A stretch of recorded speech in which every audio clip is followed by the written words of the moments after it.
तो last session हमने देखा था कि इसके बारे में डेटाबेस।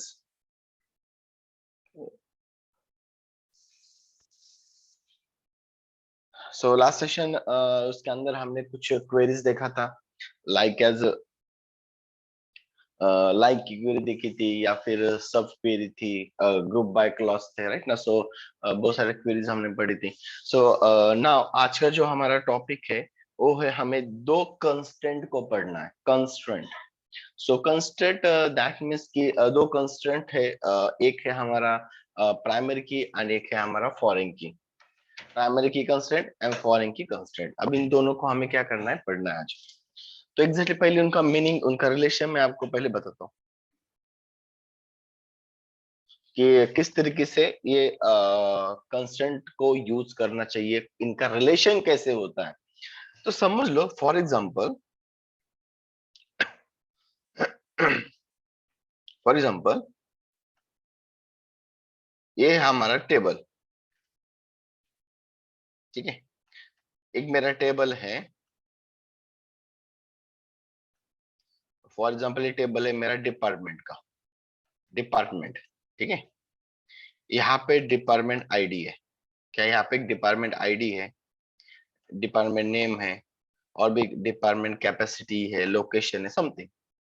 अब समझ लो कि मेरे पास डिपार्टमेंट आईडी 1 2 3, डिपार्टमेंट मेरा डिपार्टमेंट है, ये आईटी है सपोज, ये हमारा अकाउंटिंग डिपार्टमेंट है एक कंपनी के अंदर, एक हमारा सेल डिपार्टमेंट है, उसके लोकेशन समथिंग है, राइट। ये एक मेरे पास ये प्रेजेंट है, एक टेबल प्रेजेंट है। अब ये मेरा डिपार्टमेंट बन चुका है, मेरे कंपनीज के अंदर मल्टीपल डिपार्टमेंट्स हैं, उस डिपार्टमेंट के अकॉर्डिंग मैंने यहाँ पे एक टेबल बनवा दिया।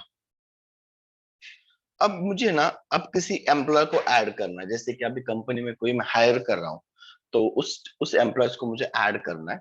उसको ऐड करने के लिए मुझे और एक टेबल यहाँ पे क्रिएट करना होगा, राइट।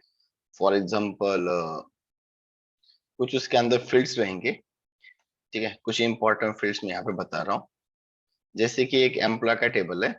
अब हमें एम्प्लॉय को ऐड करना है, जैसे उसका आईडी आता है, एम्प्लॉय का आईडी आता है, उसका नेम है, राइट, ओके, उसका लोकेशन, वॉट एवर, सैलरी, बहुत सारे फील्ड्स है।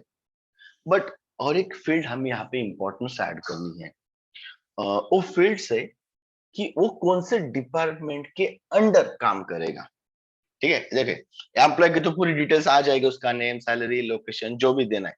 बट लास्ट में ना मैं यहाँ पे डिपार्टमेंट आईडी का कॉलम देने वाला हूँ, कि मुझे इस एम्प्लॉय को, जैसे कि मैं कोई एम्प्लॉय ऐड कर रहा हूँ जिसका आईडी 101 है, ओके, उसका नेम, लोकेशन, सैलरी सब कुछ डाल दिया। अब लास्ट में मुझे यहाँ पे ये बताना है कि कौन से डिपार्टमेंट के अंदर ये काम कर रहा है। अब मेरे पास देखिए, अगर इस टेबल के हिसाब से देखेंगे तो मेरे पास 3 डिपार्टमेंट है। आईडी 1 डिपार्टमेंट, इसका डिपार्टमेंट आईडी, आईटी है, सेकंड अकाउंट है, तीसरा सेल है। ऐसे 3 डिपार्टमेंट्स मेरे कंपनी के अंदर प्रेजेंट है। अब ये जो एम्प्लॉय 101 वाला अब कौन से डिपार्टमेंट के अंडर काम करेगा, ये इसका आईडी बताएगा। अगर मैं लिखता हूं यहाँ पे 3, तो इसका मतलब ये हुआ कि ये सेल्स डिपार्टमेंट के अंडर काम कर रहा है, करेक्ट, समझ रहे हो।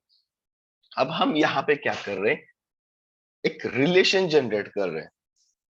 हम इस डिपार्टमेंट आईडी का रिलेशन इस डिपार्टमेंट आईडी के लिए दे रहे हैं, थोड़ा समझ के लेना, ठीक है, ओके। तो फर्स्ट मेरे पास डिपार्टमेंट टेबल है, उसका जो कॉलम है डिपार्टमेंट आईडी, इसका रेफरेंस, इसका रिलेशन मेरा एग्जैक्टली यहाँ पे है। ऐसा क्यों? अगर मैं यहाँ पे कौन सी डिपार्टमेंट के अंडर काम कर रहा है, अगर मैंने यहाँ पे डिपार्टमेंट 4 लिखा, तो मुझे बताओ ये 4 डिपार्टमेंट मेरे इस कंपनी के अंदर प्रेजेंट है ही नहीं, इस टेबल के अंदर कहाँ पे है क्या 4 डिपार्टमेंट? तो कौन से 4 डिपार्टमेंट के अंडर काम कर रहा है?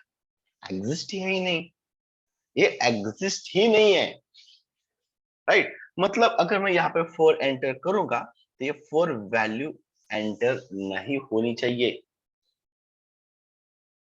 तो इस डिपार्टमेंट आईडी के अंदर कौन से वैल्यू आनी चाहिए? इस फर्स्ट टेबल के इस कॉलम में से यही 3 वैल्यू आएंगी। इन तीनों को छोड़ के कोई वैल्यू नहीं आएगी। ऑब्वियसली ना, मेरे पास 3 ही डिपार्टमेंट है, इसके अलावा मैं डिपार्टमेंट दे ही नहीं सकता हूँ।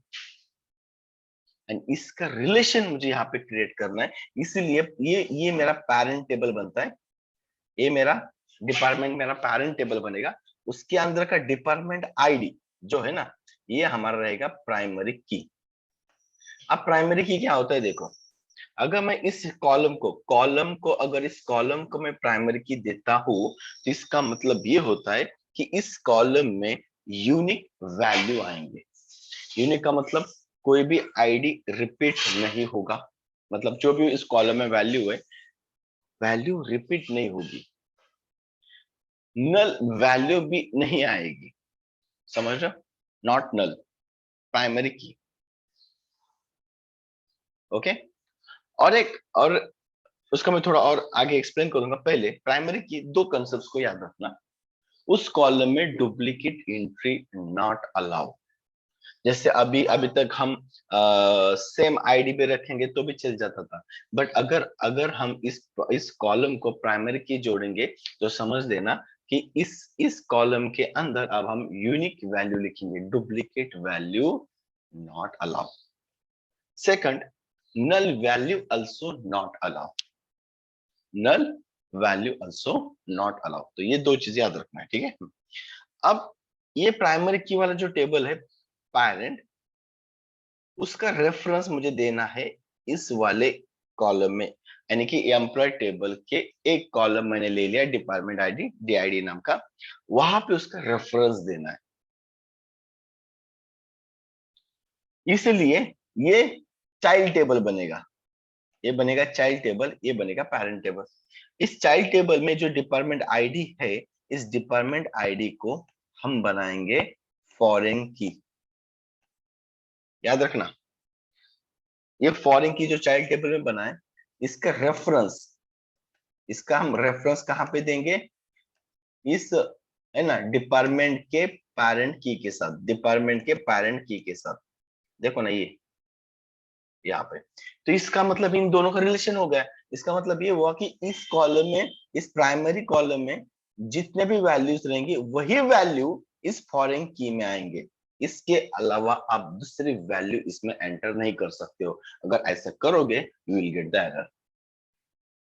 तो हमने इसको रिलेशन दे दिया, इसी को तो relational database management system. Multiple दो टेबल को हमने जोड़ दिया ना एक रेफरेंस के थ्रू। बस इतना बताया कि ये फॉरेन की है। फॉरेन की का मतलब होता है इसमें डुप्लीकेट वैल्यू आती है, बट उसका जो रेफरेंस होता है वो पेरेंट टेबल का प्राइमरी की होता है। याद रखना हमेशा, पेरेंट टेबल का प्राइमरी की ही एज अ चाइल्ड टेबल में फॉरेन की बनता है।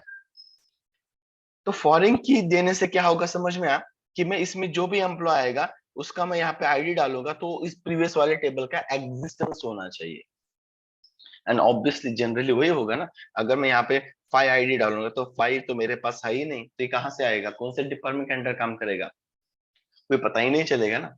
हाँ, तो हमें कुछ भी करके इन तीनों में से ही वैल्यू डालनी है। आप इसमें ऐड करते चलो, नो इशू, बट जो इसमें रहेगा वही यहाँ पे आएगा, वही एम्प्लॉय किसी न किसी डिपार्टमेंट के अंडर काम करेगा। जैसे अगर आप ऑनलाइन ई कॉमर्स एप्लीकेशन पर, जैसे कि आप कोई प्रोडक्ट परचेस करते हो, तो बहुत सारे टेबल्स होते हैं। फॉर एग्जाम्पल, एक आपका रजिस्ट्रेशन का टेबल होता है ना। उसके बाद आपने ऑटो कार्ड किया, उसका भी एक टेबल रहेगा। उसके बाद आपने कौन सा परचेस किया है ना, परचेस का एक टेबल रहेगा। उसके बाद आपने आपके इनवॉइस, आपके डिलीवरी, आपका ट्रैकिंग सिस्टम, हर एक के लिए एक टेबल बनेगा। अब जैसे कि देखिए, आपने रजिस्ट्रेशन किया, आपका एक यूनिक आईडी बन जाएगा वहां पे, रजिस्ट्रेशन आईडी। उसका एक रेफरेंस हमें हर एक जगह पे देना पड़ेगा। आपने प्रोडक्ट, ये कैसे पता चलेगा कि आपने प्रोडक्ट बाय किया, इसका आपका रेफरेंस दूसरे टेबल में रहेगा कि आपके आईडी ने ये वाला प्रोडक्ट बाय किया। उसका ट्रैकिंग उस आपके registration ID and product ID के बेसिस पे रहेगा। मतलब इसको कहते हैं रिलेशनल। मतलब ऐसे टेबल के साथ हम क्या करते हैं, रिलेट करते हैं, हम एक दूसरे टेबल के साथ रिलेट करते हैं, है ना। जैसे मैंने बताया कि e commerce website, right, e commerce पे, है ना, आप जैसे कोई डेटा ऐड करना चाहते हो, राइट ना, तो ये हमारा क्या होता है, रिलेशन होता है। आपका रजिस्ट्रेशन आईडी, आपने जैसे रजिस्ट्रेशन किया, आपकी डिटेल्स यहाँ पे आएगी एक टेबल में। आप कोई प्रोडक्ट को बाय कर रहे हो, है ना, प्रोडक्ट को बाय कर रहे हो, तो ये प्रोडक्ट का आईडी रहेगा, ठीक है, प्रोडक्ट की डिटेल्स रहेगी, बट ये कौन बाय कर रहा है इसका रेफरेंस जो होगा ना इस वाले कॉलम में रहेगा आपका आईडी। तो उनको तुरंत पता चलेगा, हाँ ये प्रोडक्ट बाय कर रहा है, कौन कर रहा है, हाँ ये आईडी है 101 आईडी है। तो 101 आईडी की डिटेल्स हमें इस टेबल से मिल जाएगी, उसका एड्रेस, उसका फोन नंबर, उसकी पूरी डिटेल्स। एक ही टेबल में पूरा डेटा हम नहीं स्टोर कर सकते हैं ना, इसीलिए अलग अलग टेबल में डेटा को स्टोर करके रखेंगे और उनका रिलेशन देंगे, ऐसे प्राइमरी की फॉरेन की के साथ, ताकि क्या होगा ये एक दूसरे के साथ कनेक्ट होंगे, रेफर्स होंगे, एंड ऐसा रिलेशन दो मल्टीपल टेबल के साथ हमारा रिलेशन बन जाएगा। अब ये प्रोडक्ट जो है, मानो ये प्रोडक्ट का आईडी है, यहाँ पे देखिए प्रोडक्ट आईडी है। अब ये प्रोडक्ट आईडी जो रहेगा उसकी ऑल इंफॉर्मेशन कुछ रहेगी, कहाँ पे है उसका ट्रैकिंग हमें देखना है प्रोडक्ट का। तो ट्रैकिंग टेबल के अंदर कौन से प्रोडक्ट के लिए ट्रैक कर रहे हो, रजिस्ट्रेशन आईडी भी रहेगा, मतलब किसका प्रोडक्ट है, किसने बाय किया है, और हमारा प्रोडक्ट कौन सा है, उसका ट्रैकिंग पूरा डिटेल्स यहाँ पे रहेगा। ट्रांजिट है, इन ट्रांजिट है, कहाँ तक पहुंचा है, ये अपडेट जैसे जैसे लोग अपडेट करते रहेंगे अपने पॉइंट के हिसाब से, ये टेबल से डेटा यूजर को शो होता रहेगा कि आपका कौन सा प्रोडक्ट है। तो प्रोडक्ट पे क्लिक करोगे तो प्रोडक्ट की डिटेल्स मिल जाएगी। आपका आईडी है तो आपका आईडी भी यहाँ पे रहेगा। मतलब रिलेशन समझ लो कि मल्टीपल टेबल्स है, और मल्टीपल टेबल्स के लिए हमें क्या करना होता है, रिलेशन देना होता है, इसी को हम रिलेशनल कहते हैं। और ये प्राइमरी और फॉरेन की के साथ होगा। अब हम ये जो टेबल है ना, इस टेबल को मैं आपको बना के दिखाता हूँ, इन दोनों को, डिपार्टमेंट एंड एम्प्लॉय को। और क्या हम देखते हैं कि इसमें डिपार्टमेंट के अंदर आईडी डालना नहीं रहे, कोई भी देखो ना, रिलेशन होता ही है। कोई भी प्रोजेक्ट आप जब हम बनाते हैं तो सिंपल है कि अगर किसी भी, मैंने अभी ई कॉमर्स का दे दिया, कोई भी एनी टाइप, जैसे आपके पास हॉस्पिटल मैनेजमेंट का है, तो जैसे कि अगर को आप हॉस्पिटल किसी डॉक्टर को आपने दे दिया, अपॉइंट कर लिया, अब ये डॉक्टर कौन से पेशेंट को असाइन होगा उसका रेफरेंस देगा ना। कोई भी पेशेंट आएगा तो उसको कौन से डॉक्टर के लिए अपॉइंटमेंट देना है, उसका डॉक्टर के टेबल से डॉक्टर का रेफरेंस देना ही पड़ेगा। तो वहां पे डॉक्टर का क्या हो जाएगा, फॉरेन की बन जाएगा। तो उस तरीके से अब ये एग्जांपल करते तो और ज्यादा आपको क्लैरिटी आ जाएगी। ठीक है, सो लेट्स सी। सो सबसे पहले मैं शो डेटाबेस कर देता हूँ, मेरे पास कौन से डेटाबेसेस है।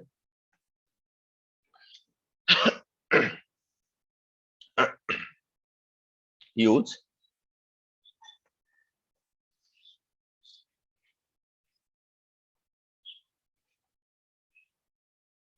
ओके, ठीक है। चलो अब मैं यहाँ पे ना एक टेबल क्रिएट करता हूँ।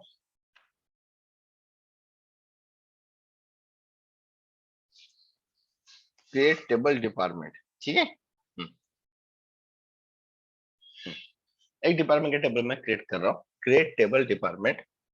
अब यहाँ पे मैं दे रहा हूँ डिपार्टमेंट आईडी, DID, जो इंट रहेगा।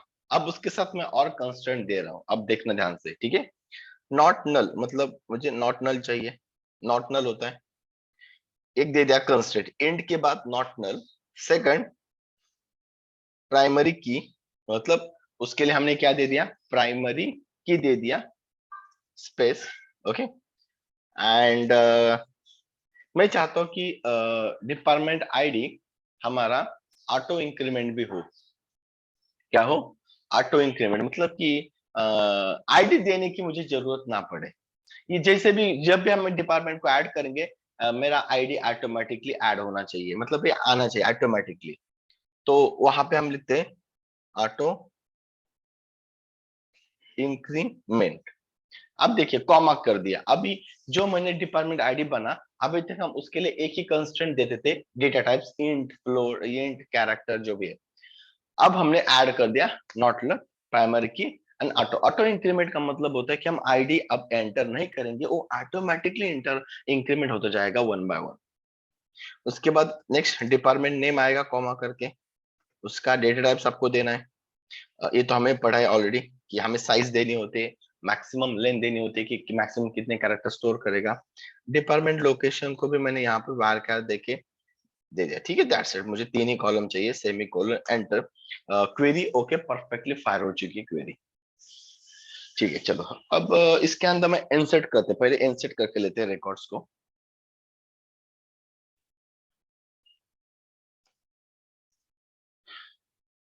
इंसर्ट इनटू डिपार्टमेंट, और उसके बाद हम वैल्यूज करके डेटा डालते थे, राइट। अब यहाँ पे एक चीज गौर करनी है कि जब भी हम इसके अंदर डेटा ऐड करेंगे तो मुझे ऑल कॉलम में डेटा एंटर करना पड़ता है। मैंने फर्स्ट डे भी बोला था कि ऑल कॉलम में अगर डेटा एंटर करना है तो आपको वैल्यूज लिख के लिखना है, बट अब यहाँ पे मुझे डिपार्टमेंट आईडी में वैल्यू नहीं डालनी है क्योंकि ऑलरेडी वो ऑटो इंक्रीमेंट है। मुझे सिर्फ 2 कॉलम में एंटर करना है डेटा, तब आप डायरेक्टली ऐसे सीधा नहीं लिख सकते हो। तो हमें बताना होगा कि हमें कौन से कॉलम में डेटा ऐड करना है। तो डिपार्टमेंट यानी कि टेबल नेम के बाद हमें यहाँ पे कॉलम में मेंशन करना होता है कि हमें कौन से कॉलम में डेटा ऐड करना है। जब ऑल कॉलम में डेटा डालना है तो आप मेंशन नहीं करोगे तो भी चलेगा, बट आपको स्पेसिफिक कॉलम में डेटा ऐड करना है तो यू हैव टू मेंशन कि मुझे department name and department location, इसमें दोनों में डेटा ऐड करना है। And then respective department name के हिसाब से हम डेटा को ऐड करेंगे। लोकेशन मैंने यहाँ पे इसका फर्स्ट फ्लोर दे दिया, ठीक है। और ये देखिए हो गया एक रिकॉर्ड, ठीक है। तो हमने यहाँ पे डिपार्टमेंट आईडी को ऐड नहीं किया, ये ऑटो इंक्रीमेंट रखा है उसको। जैसे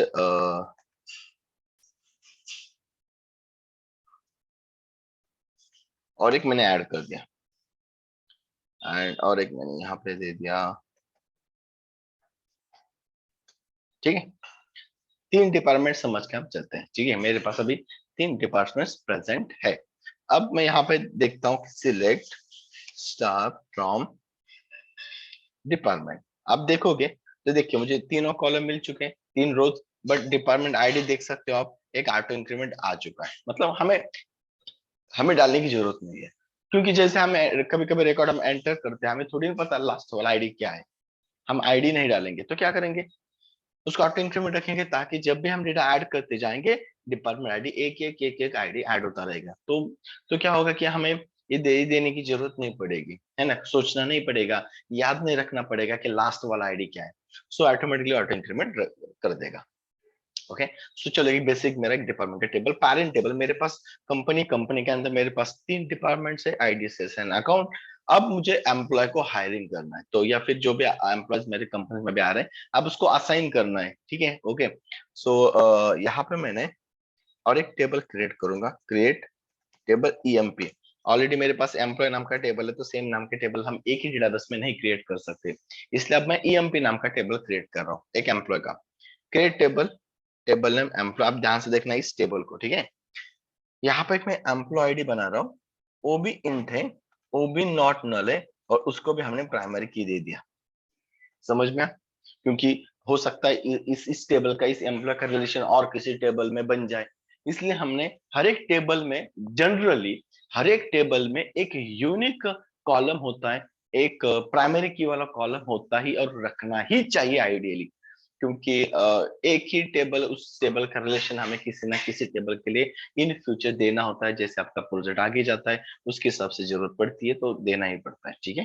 ओके, चलिए, तो एक एम्प्लॉय आईडी हो गया, नॉर्मल एम्प्लॉय नेम। अब बाकी डिटेल्स हम ऐड कर सकते हैं अपने रिक्वायरमेंट के हिसाब से, ठीक है। मैं ज्यादा ऐड नहीं करूंगा, एम्प्लॉय नेम, एम्प्लॉय लोकेशन, बस, और एक एम्प्लॉय सैलरी इंट, ठीक है, दैट्स इट। ओके, तो इतना तो हो गया मेरा। और जैसे मैंने इसके पहले डायग्राम में दिखाया था कि अभी इसमें जो भी मैं ऐड करूंगा ना एम्प्लॉय, वो कौन से डिपार्टमेंट के अंदर काम करेगा, तो हमें रेफरेंस देना पड़ेगा कि ये जो है इसी डिपार्टमेंट के अंदर से काम करेगा ना। तो ये 3 डिपार्टमेंट मेरे पास अवेलेबल है, तो एक तो आईटी में काम करेगा तो डिपार्टमेंट 1 देना पड़ेगा, सेल्स में करा तो डिपार्टमेंट का आईडी 2 देना पड़ेगा।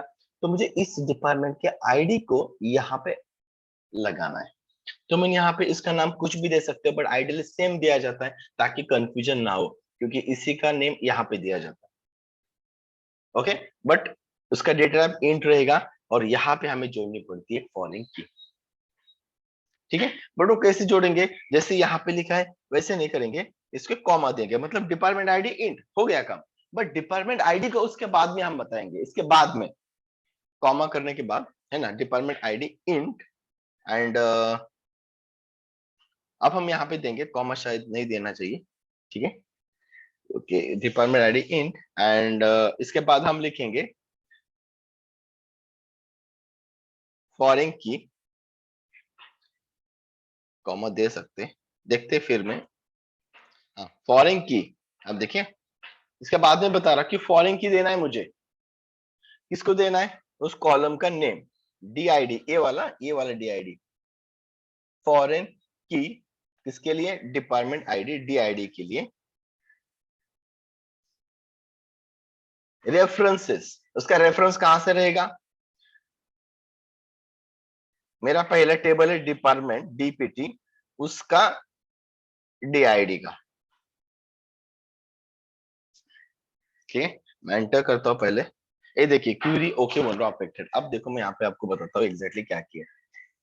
ये कॉलम ने मेरा फिक्स है डिपार्टमेंट इंट बना दिया, बट उसके बाद में मैंने बताया कि इस फॉरेन की मुझे देनी है डिपार्टमेंट आईडी के लिए थी, इसके लिए अभी ये फॉरेन की बन चुका है, ठीक है। बट ये फॉरेन की किसको रिलेट करेगा, इसका रेफरेंस किसके साथ है, ये हमें थोड़ी ना पता है, ये तो बताना होगा हमें। इसलिए आगे देखो रेफरेंसेस डिपार्टमेंट टेबल का डीआईडी, ये देखो डिपार्टमेंट टेबल का डीआईडी यहाँ पे, समझ में, डिपार्टमेंट टेबल का डीआईडी। तो हमने बताया कि इस डिपार्टमेंट आईडी में, इस डिपार्टमेंट आईडी का रेफरेंस ये दे दिया, मतलब इस वाले कॉलम में वही वैल्यू आएंगे जो यहाँ पे प्रेजेंट होगी, क्योंकि इसका रेफरेंस है।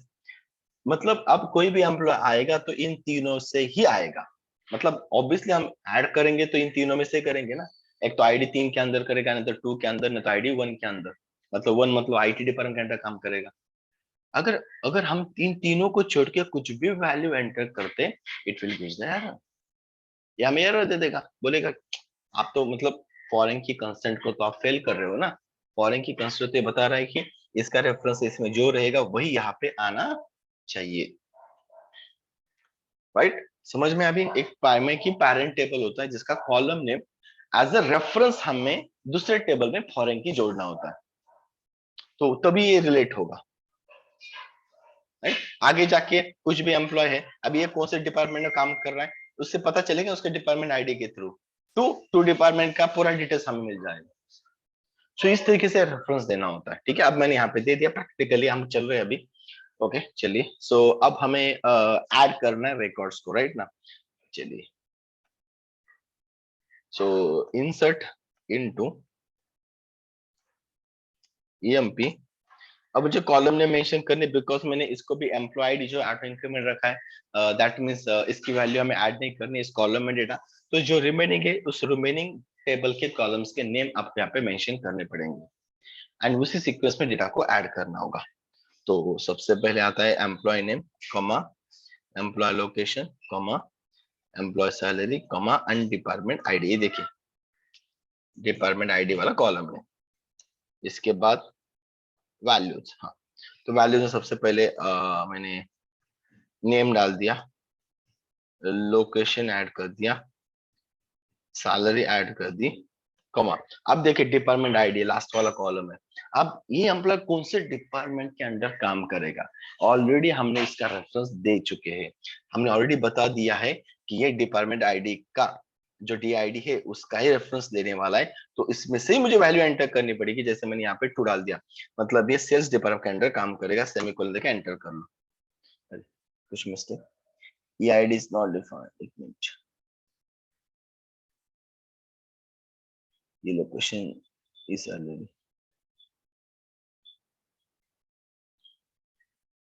अरे मैंने इसको ऑटो इंक्रीमेंट रखा ही नहीं है, ये देखिए एक्चुअली मैं बोल रहा था कि मुझे करना है, बट मैं भूल गया इसको देने के लिए, समझ रहे हैं, नॉट नल। यहाँ पे देखिए ये आईडी के लिए हमने मुझे अपना ऑटो इंक्रीमेंट रखना था, जैसे इसके लिए रखा है, आउटपुट सेम ही आएगा, ठीक है।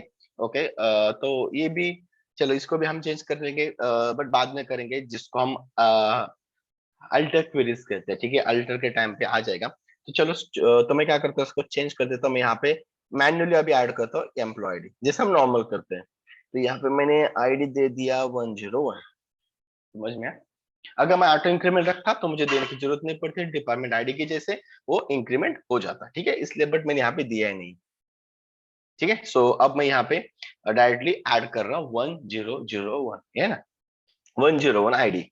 तो बट मुझे यहाँ पे मेंशन कर दिया कि एम्प्लॉय आईडी, मैंने एम्प्लॉय आईडी नहीं दिया था, ऑटो इंक्रीमेंट नहीं था, इसलिए बोल रहा था कि आप एम्प्लॉय आईडी में वैल्यू ऐड नहीं कर रहे हो, ठीक है ना, उसको तो प्राइमरी की दे के रखा है और आप वैल्यू ऐड नहीं कर रहे हो, इसलिए ये एरर दे रहा था। अब परफेक्टली आ जाएगा, क्वेरी ओके, 1 रो अफेक्टेड, 1 रो मैंने इंसर्ट कर दिया। तो और एक ऐड में कर रहा हूँ यहाँ पे 102, ओके। नेम दे दिया, लोकेशन दे दिया, एक सैलरी दे दी। अब मैं इसी को ना वन डिपार्टमेंट के अंदर काम कर रहा हूँ, तो इसको मैंने ऐड कर दिया लास्ट में। देखो डिपार्टमेंट आईडी कौन से डिपार्टमेंट आईडी के अंदर काम करेगा, वन डिपार्टमेंट आईडी के अंदर काम करेगा, जिसका रेफरेंस ऑलरेडी हमने यहाँ पे मेंशन करके रखा है यहाँ पे। और एक मैंने यहाँ पे ऐड कर दिया 3।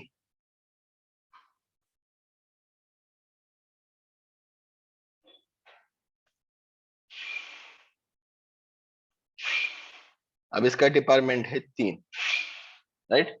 और एक यहाँ पे मैं ऐड कर रहा हूँ 4।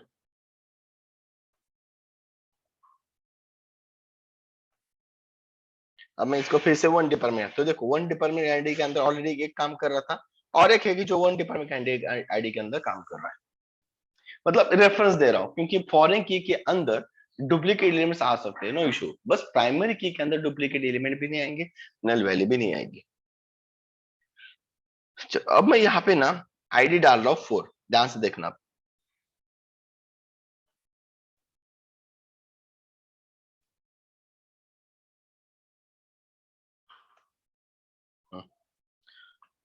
मैंने डिपार्टमेंट आईडी क्या डाल दिया 4। अब ये क्या करेगा, चेक करेगा इसका रिलेशन। ये बोलेगा डिपार्टमेंट आईडी एक फॉरेन की है जिसका रेफरेंस हमने डिपार्टमेंट के डीआईडी का दिया है। तो जैसे मैं यहाँ पे एंटर करूंगा, वो पहले चेक करेगा डिपार्टमेंट आईडी के अंदर डीआईडी प्रेजेंट है या नहीं, रहेगा तभी इंसर्ट करवाएगा। अब आईडी एग्जिस्ट नहीं है तो ये कंस्ट्रेंट एरर देगा। अब मिला एरर, ये देखिए बोला can not error update the child row. अब फॉरेन की कंस्ट्रेंट ये बता रहा है, फॉरेन की कंस्ट्रेंट फेल। समझ में आ रहा है? इसलिए हमने रिलेशन देख के रखा है, ताकि हम जो भी डिपार्टमेंट आईडी, कोई भी एम्प्लॉय को हम हायर करें, कोई एम्प्लॉय को हम डिपार्टमेंट असाइन करेंगे, तो वो डिपार्टमेंट का आईडी एग्जिस्ट वाला ही होना चाहिए। ऐसा नहीं होना चाहिए कि वो हम आईडी तो दे रहे बट वो तो हमारा आईडी तो प्रेजेंट है ही नहीं, यानी कि हमारे पास तो डिपार्टमेंट है ही नहीं, तो कैसे पता चलेगा। तो एक इसलिए हमें इसको प्राइमरी की पेरेंट वाली टेबल को और एक चाइल्ड वाली टेबल को हम देते फॉरेन। जिस चाइल्ड टेबल को हम फॉरेन की देते वही वही कॉलम पेरेंट में प्राइमरी की होता है, और प्राइमरी की ही होना चाहिए। समझ में? Okay, let's see. अभी ये डेटा को हम थोड़ा देखते हैं। और एक देखा तो जैसे मेरे पास मैंने इसको प्राइमरी की दे के रखा है, आप यहाँ पे नोटिस कर सकते हो। ये मेरा है क्रिएट टेबल का, कहाँ पे गया क्रिएट टेबल EMP। यहाँ पे ई आई डी को मैंने प्राइमरी की रखा है, ठीक है। और मैं यहाँ पे जो वैल्यू डाल रहा हूँ 104 डाल रहा हूँ, 104 मेरे अंदर ऑलरेडी प्रेजेंट है, और मैं यहाँ पे एंटर करूंगा। ये देखो फिर भी एरर देगा, duplicate entry 10 for the primary. समझ में आई? भी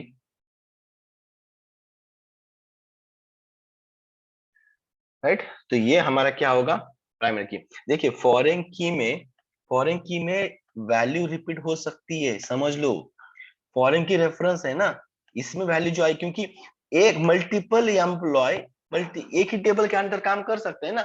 आईटी डिपार्टमेंट के अंदर 10 एम्प्लॉय काम कर सकते हैं, इसलिए फॉरेन की में जो डेटा आएगा वो डुप्लीकेट होगा ऑब्वियसली आपका।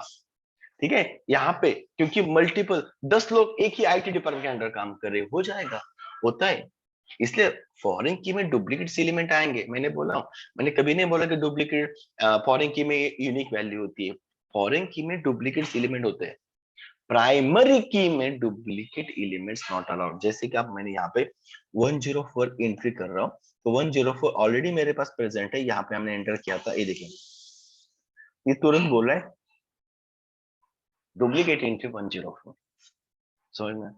तो सेम डिपार्टमेंट के अंडर मल्टीपल लोग काम कर सकते हैं, फॉरेन की चलेगा बट प्राइमरी की में नहीं। ओके, अब हम यहाँ पे देखते हैं सिलेक्ट स्टार फ्रॉम EMP। अब देखिए तो ये पता चल रहा है ना, हाँ 103 डिटेल, उसकी डिटेल्स निकाली, उसका ऐड सब कुछ निकाला, कौन से डिपार्टमेंट के अंडर काम कर रहा है, 3 डिपार्टमेंट के अंडर काम कर रहा है। तो 3 डिपार्टमेंट कौन सा है हमारा, तो हम बताइए, तो अकाउंटिंग का डिपार्टमेंट है, सेकंड फ्लोर पे, तुरंत इंफॉर्मेशन मिल जाएगी। ये होता है ये मल्टीपल टेबल्स का रिलेशंस।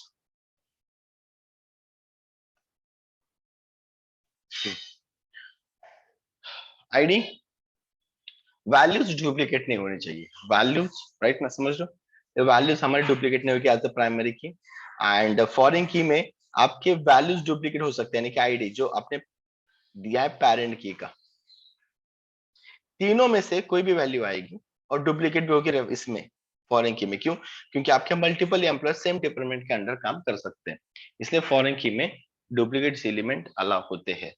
ठीक है, दो ही कंसेंट याद रखने, फॉरेन की चाइल्ड टेबल के अंदर जो होती है फॉरेन की, उसका रेफरेंस पेरेंट टेबल का प्राइमरी की होता है।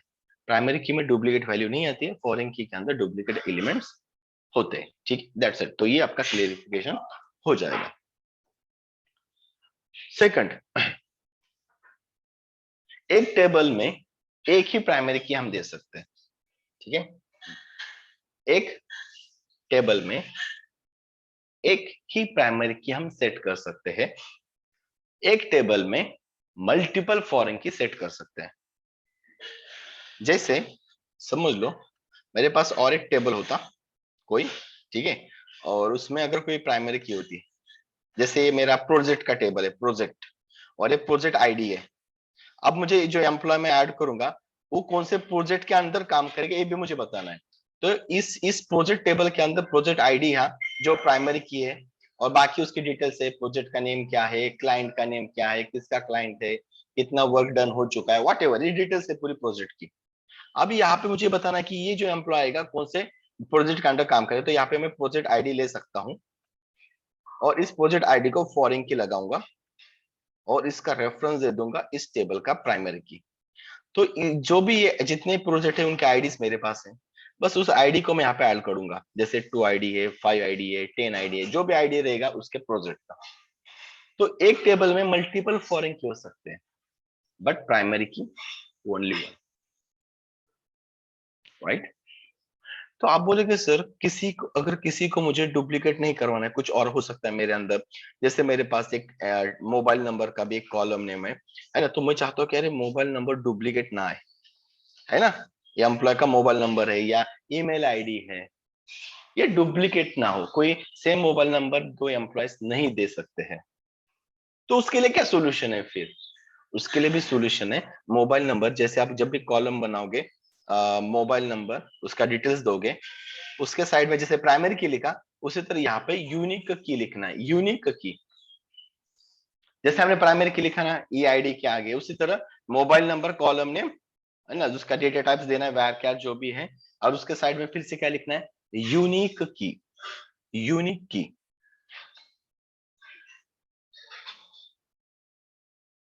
तो यहाँ पे यूनिक की हमें देना है, राइट। और यूनिक की क्या होता है? यूनिक की में duplicates element not allowed but null value allowed. ठीक है, याद रखना इस स्टेटमेंट को। ठीक है, अगर हम किसी को यूनिक की दे रहे तो डुप्लीकेट नॉट अलाउ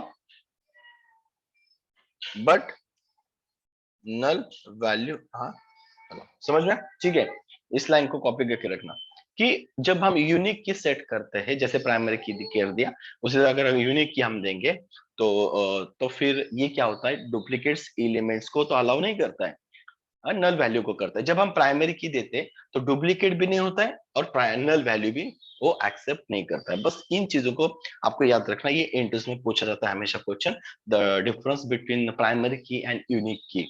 तो हम बोलते हैं कि प्राइमरी की डुप्लीकेट एलिमेंट नहीं लेता, तो यूनिक की भी duplicate elements not allowed, but difference is कि वो नल वैल्यू को एक्सेप्ट करता है डुप्लीकेट, ये यूनिक की, बट प्राइमरी की जो होता है वो नल वैल्यू को भी एक्सेप्ट नहीं करता। ओके।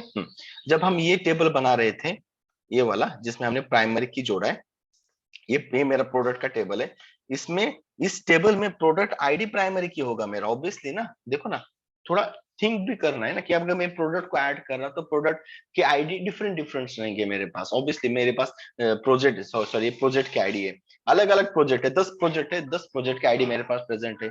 अब ये जो एम्प्लॉय आएगा वो उसको कौन से प्रोजेक्ट के अंडर डालना है, तो इसलिए इसका रेफरेंस देना है मुझे इस कॉलम में। तो यहाँ पे प्रोजेक्ट आईडी, यहाँ पे फॉरेन की बनेगा।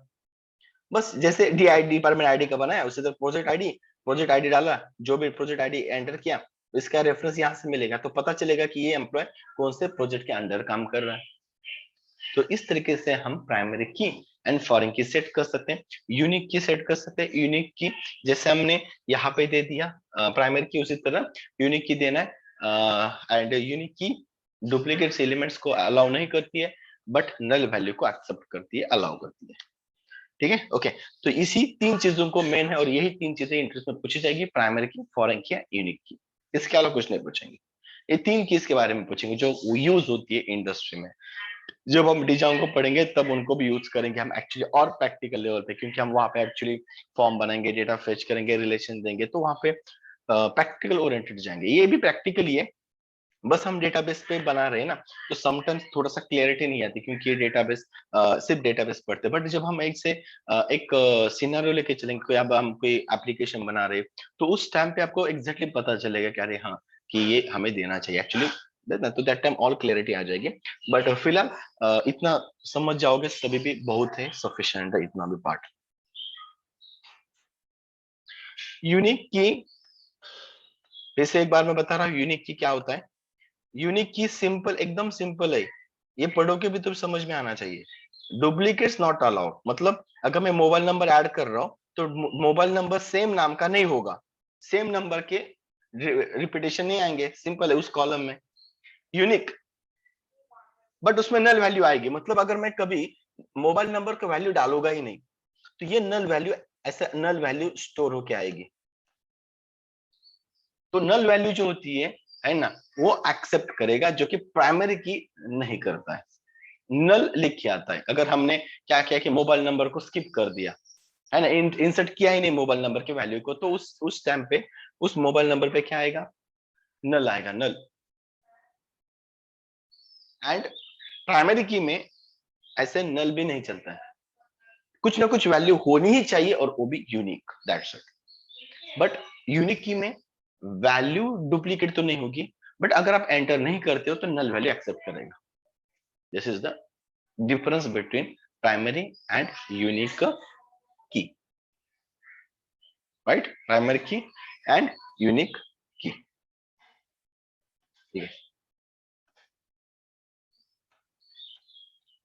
रिपीट करके एक दो बार फिर से देखोगे, पढ़ोगे तो समझ जाओगे। 3 4 टाइम मैंने इसको रिपीट किया हूं, तो थोड़ा आइडिया आ ही जाएगा आपको। ओके, प्राइमरी की एंड फॉरेन की और यूनिक की के बारे में। ओके, ठीक है। चलिए, और एक मैं यहाँ पे क्वेरी आज बताने वाला हूँ, जो है जॉइंस की, टेबल जॉइंस। क्या? Table join. So what is the table join, है ना। अभी सेम है, जैसे कि अब हमने 2 टेबल का रिलेशन दिया था, उसी तरह सेम सेम 2 टेबल के डेटा को फेच करके एक ही टेबल मुझे क्रिएट करना है, मतलब 2 टेबल को मुझे करना है join, right. Okay, and syntax of the unique की सिंपल मैंने बताया। जैसे हम कोई भी कॉलम नेम लिखते हैं, मोबाइल नंबर लिखा, varchar साइज दिया, उसके आगे सिर्फ यूनिक की लिखाना है। जैसे प्राइमरी की लिखा है, उसी तरह क्या लिखना है, यूनिक की, दैट्स इट। तो उस कॉलम में आपका क्या आएगा, सिर्फ यूनिक रिकॉर्ड्स आ जाएंगे, ठीक है। तो it's not a big syntax, simple as जैसे प्राइमरी की, फॉरेन की लिखा, जैसे प्राइमरी की लिखा, उसी तरह उसी कॉलम में आपको आगे यूनिक की लगाना है, यूनिक की, एंड देन कॉमा देके नेक्स्ट वाला कॉलम आएगा, सो आपका यूनिक की लग जाएगा। ओके,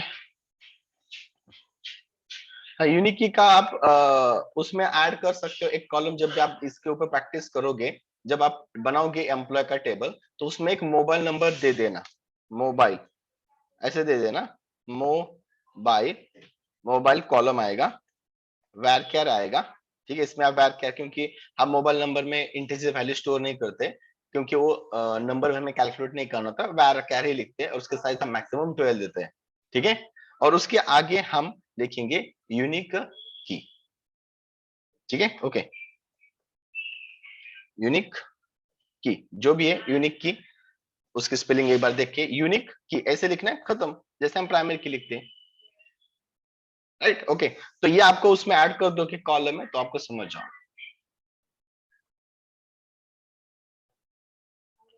ठीक है। टेबल जॉइन पे आते हैं। सी, जैसे अब हम प्राइमरी की, फॉरेन की को, दोनों को हम रिलेशन दे देते हैं, उसी तरह जैसे कि मेरे पास एक 2 टेबल्स है, एक टेबल है और एक टेबल है, इसमें वो कुछ कॉलम्स हैं, इसमें भी कुछ कॉलम्स हैं, ठीक है।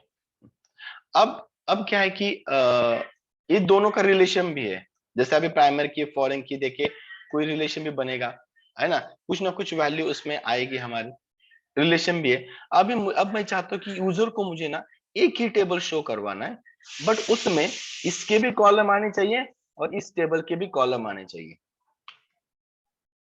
दो टेबल है अलग अलग, बस दो टेबल का डेटा फेच करके मुझे एक ही कॉलम में डेटा शो करवाना है। तो इसका मतलब ये हुआ ना कि इन दोनों को ज्वाइन करके एक ही टेबल बनाना है, और उस कॉलम में, इस टेबल में से जो कॉलम चाहिए आप ले सकते हो, और लेना है तो ले लो, दो लेना है ले लो। इस टेबल में से आपको नंबर ऑफ द कॉलम जितने चाहिए उतने लेना है, एंड उनका एक हमें टेबल क्रिएट करवाना है। अब एक कंडीशन है, सिर्फ कंडीशन ये है कि जब भी आप इस टेबल का कॉलम कुछ लोगे डेटा, और इस टेबल का भी कुछ कॉलम्स लोगे, तो इन दोनों को ज्वाइन करना है, तो इन दोनों में से कोई एक कॉलम रिलेशन करना होगा, तो एक मैच होना चाहिए। मतलब किसके बेसिस पे हम ज्वाइन कर रहे हैं, समझ में आया? अगर मैं इस टेबल से कुछ डेटा ले रहा हूं, इस टेबल से भी ले रहा हूं, बट ये कौन से बेसिस पे दोनों को ज्वाइन करना है, तो एक रो बनेगा, तो इसका रिलेशन होना चाहिए, इसलिए इस कॉलम का डेटा इस टेबल के कॉलम में मैच होना चाहिए। एग्जांपल मैं देता हूं, फॉर एग्जांपल जैसे कि मुझे डिटेल चाहिए, जैसे कोई ई कॉमर्स का एप्लीकेशन है, उसके मुझे डिटेल चाहिए, जैसे कि हमने जो प्रोडक्ट बाय किया, ये प्रोडक्ट की डिटेल्स है, प्रोडक्ट्स की, और यहाँ पे ना एक प्रोडक्ट आईडी है, ओके, और ये आपका डिलीवरी ट्रैकिंग का टेबल है। अब इसमें भी प्रोडक्ट आईडी है, समझ में? अब ये कब कहाँ तक आएगा, कहाँ से पूछेगा, किसके पास गया, ये सब सारी डिटेल्स है। और ये प्रोडक्ट्स की डिटेल्स है, उसका क्या है, मतलब उसकी पूरी डिटेल्स है, कितना प्राइस है, आइटम्स में क्या क्या है, व्हाटएवर जो प्रोडक्ट्स की इंफॉर्मेशन है। अब इन दोनों को मिला के मुझे एक को ही दिखाना, मतलब प्रोडक्ट्स की डिटेल्स भी दिखानी है, उसके बाद उसके डिलीवरी का वो कहाँ तक पहुंचा ये भी दिखाना है यूजर को। तो इन दोनों टेबल्स को मुझे डेटा को फेच करना है, तो किसके बेसिस पे करेंगे? इस प्रोडक्ट आईडी के बेसिस पे करेंगे ना। ये आईडी यहाँ पे जहां पे मैच होगा, जैसे यहाँ पे वन आईडी है, यहाँ पे वन आईडी है, दोनों मैच हो रहे हैं, तो उसकी प्रोडक्ट की डिटेल और उसी की ट्रैकिंग डिटेल्स मुझे मिलेगी। तो सिंपल फंडा है, अगर आप दो टेबल को ज्वाइन करते हो, तो उसमें से एक कॉलम हमारा यूनिक यानी कि मैच होना चाहिए। हम किसके बेसिस पे करेंगे दोनों को ज्वाइन? एक कुछ ना कुछ एक यूनिक कॉलम हमारे पास होना चाहिए, तभी हम दो टेबल्स को ज्वाइन कर सकते हैं। दो टेबल्स को हम क्या कर सकते हैं? ज्वाइन कर सकते हैं, राइट? ठीक है। सो एक अगर मेरे पास अभी हमारे पास दो टेबल है, हम एग्जांपल के तौर पे लेते हैं। एक मेरे पास डिपार्टमेंट का टेबल है जो अभी हमने बनाया, select star department, select star from EMP. अब इसमें अगर देखिए, अगर हम कुछ रिलेशन लगाएंगे, अगर हम इन दो टेबल का अगर हम इसके हिसाब से अगर कंडीशन लगाएंगे तो भी हम कर सकते हैं। अब मुझे क्या चाहिए? 101 जो एम्प्लॉय है उसकी पूरी डिटेल चाहिए, या फिर दोनों टेबल में से हर एक एम्प्लॉय कौन से डिपार्टमेंट के अंडर काम कर रहा है उसकी भी डिटेल चाहिए, और एम्प्लॉय की भी डिटेल चाहिए, दोनों मुझे चाहिए। एक ही टेबल मुझे क्या चाहिए? एम्प्लॉय की भी डिटेल चाहिए, और वो एम्प्लॉय कौन से डिपार्टमेंट में काम कर रहा है उस डिपार्टमेंट की भी डिटेल्स मुझे चाहिए, ऐसे रिक्वायरमेंट है। ठीक है। तो दोनों में से आप देखिए, मेरे पास ये कॉलम और इसके बेसिस पे हम लगा सकते हैं, क्योंकि ये दोनों में कॉमन है, तो हम इन जो तो दो टेबल में जिसको कनेक्ट करता है, जिसमें सेम वैल्यू होती है, उसके साथ हम ज्वाइनिंग कर सकते हैं उसी के बेसिस पे। सो क्वेरी क्या होती है? तो पहले ज्वाइंस के जनरली तीन टाइप्स आते हैं। एक आता है इनर ज्वाइन, एक आता है लेफ्ट आउटर ज्वाइन, और एक आता है राइट आउटर ज्वाइन। एक आता है इनर ज्वाइन, दूसरा आता है लेफ्ट आउटर ज्वाइन, और तीसरा आता है राइट आउटर ज्वाइन। इसके बाद एक क्रॉस ज्वाइन भी आता है, और एक फुल आउटर ज्वाइन भी आता है, but full outer join, but in actually जब आप कंपनी में जाते हो काम करने के लिए, तब आपका जो जितना भी काम है ना, पहले दो टाइप से ही होता है, inner joint, left out joint. 99% work जो रिजल्ट आपको चाहिए इन दो जॉइंट से ही मिलता है, not required for the cross joint and right outer joint and full outer joint. 99.9% आप कहोगे तब भी चल जाएगा, ठीक है। इसलिए इन दो क्यूरीज पे फोकस करना चाहिए। एंड यही दो क्यूरी आपका एज अ प्रैक्टिकल पूछा जाता है कि how to fire the inner joint, how to fire the outer left outer joint, क्योंकि left outer joint and right outer joint दोनों सेम रिजल्ट हमें देते हैं, but ideal left outer joint को यूज किया जाता है। समझ में? बस आपको इंटरेस्ट में इतना पूछ सकते हैं कि what is joint and types of the joint. ठीक है, so that time we can say, so there are the 3 or 4 types, right? Like as a inner joint है, left outer joint है, right outer joint है, cross joint आता है, full outer joint आता है। But वो उसके आगे आपका क्वेश्चन सिर्फ ये दोनों पे पूछेंगे, what is inner joint, what is left outer joint. ठीक है, ओके। एंड इन केस अगर किसी ने ऐसे ही पूछा कि अगर आपके पास what is the full outer joint, right ना, आप आंसर भी दे नहीं, अगर दे नहीं पा रहे हो ना तो भी चलेगा, उसको कुछ फर्क नहीं होगा, कुछ इफेक्ट नहीं होगा सामने वाले के ऊपर, क्योंकि उसको भी पता है हम कभी फुल आउटर जॉइंट यूज करने वाले ही नहीं है। समझ रहे बात को? तो कॉन्सेंट्रेट किस पे करना है आपको? दो जॉइंट पे करना है, inner joint and left outer joint, बस। बाकी आप समझ लोगे, मैं एग्जांपल दिखा दूंगा, बट आपको प्रैक्टिस इन दोनों पे ही ज्यादा करनी है, उस दोनों से ही आपको रिक्वायर्ड जो आपके रिक्वायरमेंट है वो रिजल्ट आपको मिल जाएगा। ठीक है, सो ये हमारे जॉइंट्स। ठीक है, इसके बाद आप चलते हैं कि इनर जॉइंट। ठीक है, एक जॉइंट मैं अभी बता रहा हूँ, बाकी जॉइंट्स हम कल करेंगे। Department ID, okay. अब मुझे क्या चाहिए कि पूरा डिटेल्स चाहिए, ठीक है। डिटेल चाहिए तो सिलेक्ट करना पड़ेगा। अब मुझे डिपार्टमेंट टेबल में से कुछ कॉलम चाहिए, तो बताओ कि कौन से टेबल से आपको कॉलम चाहिए। तो टेबल का नेम डॉट उसका कॉलम नेम, समझ में आया? क्योंकि अब हम दो टेबल्स को जोड़ रहे हैं ना, तो बताना होगा कि कौन से टेबल का कॉलम नेम चाहिए। डिपार्टमेंट आईडी उसका department name, comma, department dot department name, comma, department dot department location. देखो मैंने तीनों कॉलम दे दिए। डिपार्टमेंट कॉल टेबल का नेम डॉट उसका column name, department table name उसका कॉलम नेम, डिपार्टमेंट टेबल उसका कॉलम नेम। ठीक है, तीन दे दे, लोकेशन, डिपार्टमेंट आईडी। अब मुझे एम्प्लॉय की डिटेल चाहिए, तो उसके आगे कॉमा करके एम्प्लॉय का टेबल नेम उसका आईडी, एम्प्लॉय का टेबल नेम उसका नेम, एम्प्लॉय का टेबल नेम डॉट लोकेशन देना है दे दो, सैलरी तो आपके पास मर्जी। अब ऐसा नहीं कि आपको ऑल देना ही चाहिए, ठीक है, आप दो ही दे सकते हो जितने चाहिए रिक्वायरमेंट है। मैंने यहाँ पे सैलरी दे दिया, बस मैंने लोकेशन को छोड़ दिया, और मुझे उसका डिपार्टमेंट आईडी भी चाहिए तो ले लिया। सो समझ में आया ना? आपको जो चाहिए वही कॉलम दे दो। कहां से? From department, okay, from DPT table name for department, inner join करना है किसके साथ? ईएमपी के साथ। तो फर्स्ट टेबल है ना, तो डिपार्टमेंट है, सेकंड टेबल है हमारा एम्प्लॉय। सो ये फर्स्ट टेबल है और ये सेकंड टेबल है। समझ में आया? रिजल्ट हमें ए वाला मिलने वाला है, इसको कहते हैं इनर ज्वाइन। दो टेबल में जो कॉमन रिकॉर्ड्स है दोनों मैच हो रहे हैं, वही रिजल्ट हमें निकालना है। ऑब्वियसली ना, अगर मेरे पास कोई एक भी एम्प्लॉय नहीं है जो इस डिपार्टमेंट अंडर काम नहीं कर रहा, तो उसका डिटेल्स मुझे चाहिए नहीं ना। मुझे जो एग्जिस्टेंस है, जो मैच हो रहे, वही डिटेल्स चाहिए। उसके हिसाब से क्यूरी हम लिख रहे हैं। तो ये लिख दिया, from department in join EMP के साथ कौन से बेसिस पे उसकी कंडीशन ऑन, ऑन बता रहा है कि कौन से कंडीशन, जैसे वेयर हम लिखते हैं लाइक दैट, वो टेबल जॉइंस में हम ऑन लिखते हैं। Department from DPT inner join EMP on, on मतलब कौन से बेसिस पे, हमें बताना है कि डिपार्टमेंट का डीआईडी जहां पे मैच होता है एम्प्लॉय के डीआईडी के साथ।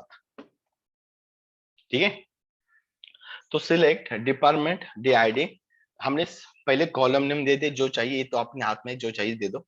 फ्रॉम डिपार्टमेंट इनर ज्वाइन करना है सेकंड टेबल के साथ, on the basis of this condition कि डिपार्टमेंट का आईडी जहां पे मैच होता है एम्प्लॉय का आईडी। मतलब देखो ना, ये दोनों का रिलेशन है ना, अगर दोनों के इंटरसेक्शन चाहिए।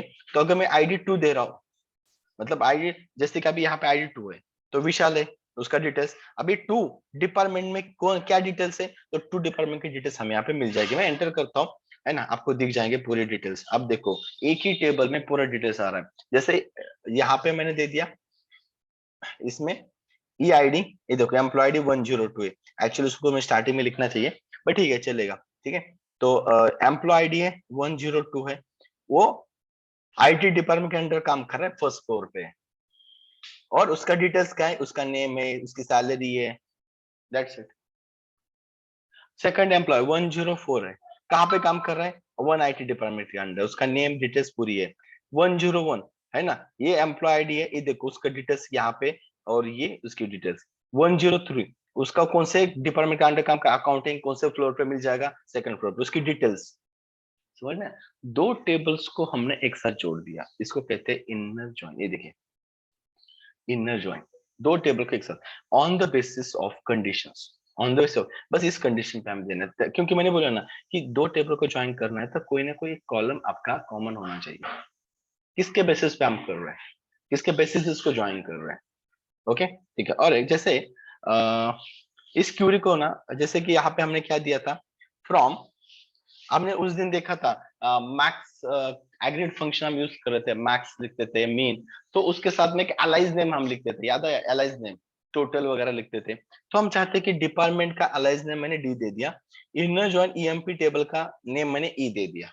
देखो अब मैंने अलाइज नेम बना दिए, डुप्लीकेट्स नेम बना दिए, डिपार्टमेंट को डी बोला और ईएमपी को ई बोला, तो जहां पे भी डिपार्टमेंट है अब उसकी जगह पे डी आएगा, तो एक थोड़ा शॉर्टकट बन जाएगा। आपको इतना बड़ा कॉलम नेम लिखने की जरूरत नहीं है, आप टेबल नेम सिर्फ डिपार्टमेंट को डी बोलना है, क्योंकि हमने वहां पे बता दिया, एंड एम्प्लॉय को हमने ई बोल दिया। जहां पे कॉलम नेम है, टेबल का नेम है ईएमपी, वहां पे ई कर दिया।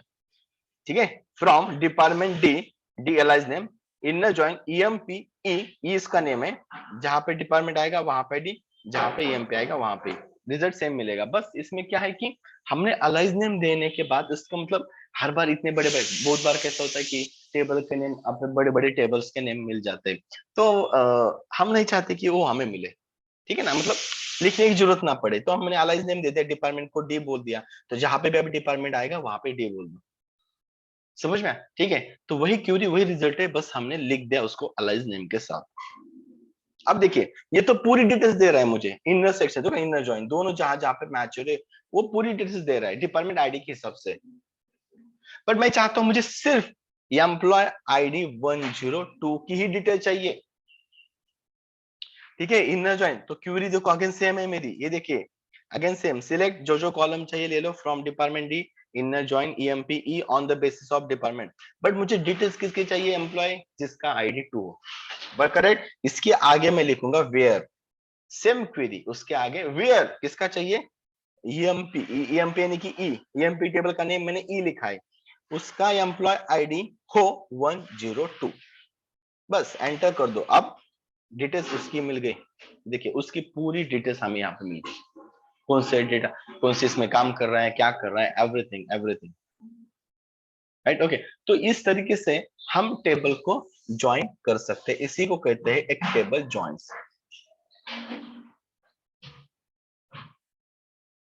राइट, और जो मैच नहीं होगी वो रिकॉर्ड्स आएगा ही नहीं ऑब्वियसली। अब मैं इनर जॉइन इक्वल टू लिखा है ना, अगर हो सकता है यहाँ पे कोई मेरे पास आईडी है ही नहीं।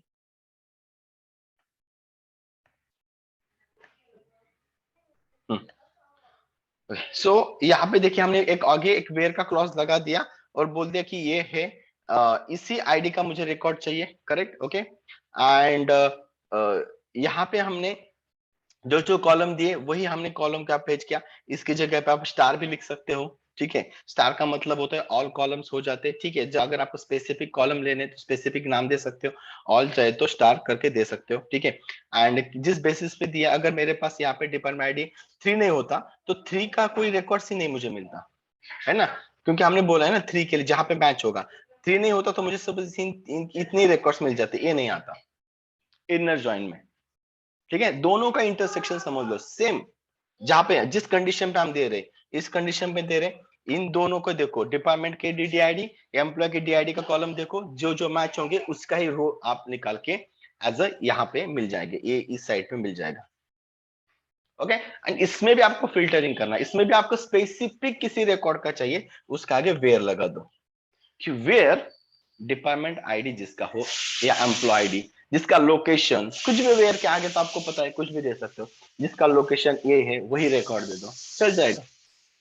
ठीक है, तो वेयर का भी क्लॉज डाल सकते हो, बट किसके रिकॉर्ड्स मिलेंगे, क्या रिकॉर्ड्स मिलेगा, ये पूरी डिटेल्स मिलेंगे, किसके मिलेंगे, वेयर क्लॉज में आप दे, राइट। तो इसको कहते हैं इनर जॉइन। ठीक है, okay. So I will share this all course and यहाँ पे आपको जाके एक बार देखना है, एंड कल हम आगे वाले 2-3 जो भी टाइप्स है उनका एक एक एग्जांपल मैं फिर से दिखा दूंगा, लेफ्ट जॉइन, राइट जॉइन, इसके ऊपर थोड़ा सा प्रैक्टिस कर लो तो ज्यादा और क्लियरिटी आ जाएगी, आगे वाले जॉइंट्स आप इजीली आसानी से समझ सकते हो फिर। ओके, ठीक है, तो ये पार्ट को आपको थोड़ा देखना है, करना है, ठीक है, ओके। कुछ और क्वेरी, अल्टर्स की क्वेरी भी हम कल देखेंगे इसको खत्म करने के बाद, और कुछ क्वेरीज बचेंगे जो रहेगा कल हम खत्म करके हम फिर से पाइथन और डेटाबेस के साथ फिर से कनेक्शन करना है, ठीक है। सो पाइथन के साथ हमें कनेक्शन करके ज्वाइन करना है, तो उसके लिए एक हम CRUD ऑपरेशन सेशन देखेंगे, एक सेशन में CRUD ऑपरेशन बनाएंगे, और उसके बाद फिर हम जाएंगे डिजांगो के साथ। ओके, सो यहाँ तक का पार्ट थोड़ा अच्छे से कर लो, मेनली कुछ क्वेरीज है, यही क्वेरी आपको आनी चाहिए, इज वेरी इंपॉर्टेंट, यही सबसे ज्यादा यूज होती है इंडस्ट्री में। ओके, सो तो इतना पार्ट्स आप देख लो, so I will share the all this code and we'll continue tomorrow on same time. If any queries then मुझे WhatsApp पे just एक पिंग करके मैसेज करके डाल दीजिए, so मैं वहां पे आपको रिप्लाई कर दूंगा, ठीक है, ओके।